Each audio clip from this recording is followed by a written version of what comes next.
Welcome back everyone to the Kevan EV channel. Behind me I've got my Kia Niro EV 2021 with 54,000 miles on it. Now we're going to answer one of the biggest questions. What is the state of health of the battery after all this time? Can we put some of those fears to bed?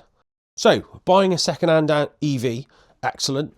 People are concerned about a couple of things, but one of the, probably I would say the second biggest thing they're concerned about is battery degradation. So degradation is after a period of time, like with all lithium batteries, the capacity starts to drop away, which affects your range and your mileage. How big of a concern is it? Well, I've got a tool today with me.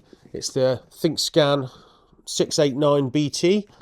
We're going to plug this in and we're going to do a full report on the battery state of health and see if there's anything to worry about or whether it's not worth sweating it. So whipping out the scanner, you could do this with a lot of different scanners. You don't necessarily have to have this one in particular. This is kind of like a semi-pro sort of one with a Bluetooth module. It's quite a good one, but you can get cheaper units and all that stuff. But sort of do your own research on that. But whip this out. In here we've got the actual diagnostic unit itself, and on the back it's got a Bluetooth like VCI module, and it just connects that to the screen. We don't need any of this other stuff. So we're going to get her plugged in, fire up the diagnostics and see what the situation is. So if we pop inside the Kia, excuse the mess, the carpets are a bit dirty. The OBD port is located behind this cover.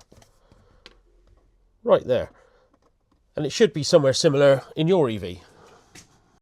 So if we whip the cover off, I've got the little VCI module, which you'll see is a OBD port. It just saves you being tethered to the actual screen of the thing. So all we need to do is to plug that in the slot, wait for the blue light, and then we need to put the car in position 1, so press the start button. So that's all plugged in and the key's on the first position, ready to go. Right, the unit's now powered up, as you can see. I'm going to press VIN and it'll connect to the car.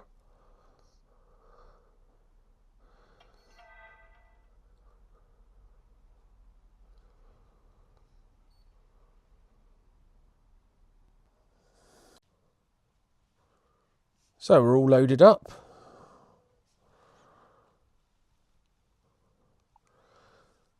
Automatically search.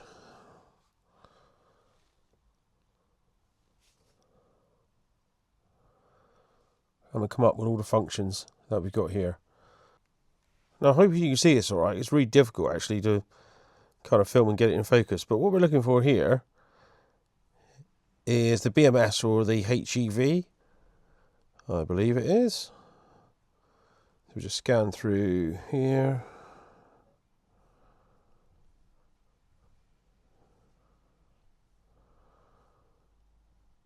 HEV battery system.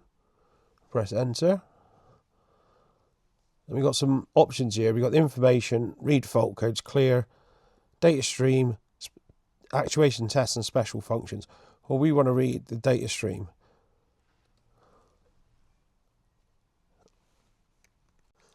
So basically this is connecting to the car's module or battery BMS. That's going to give you all the information. You can see there all the battery cell voltages. Hope you can see it anyway. Battery cell voltages are all there, but we're interested in the state of charge or state of health. So with all those settings, you just type in what you want at the top. In this case it's state of health, so we'll tick that one and go OK.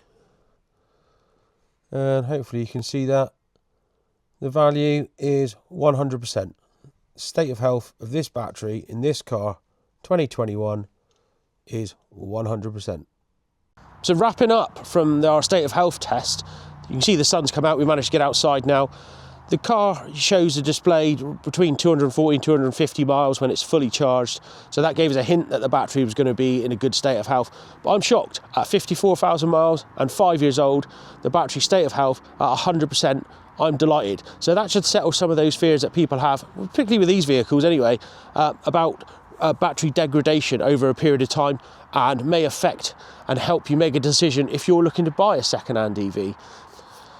So I just want to say a big thank you for watching this video. If you could like the video, I'd appreciate that. Subscribe to the channel, share it, do all that other stuff.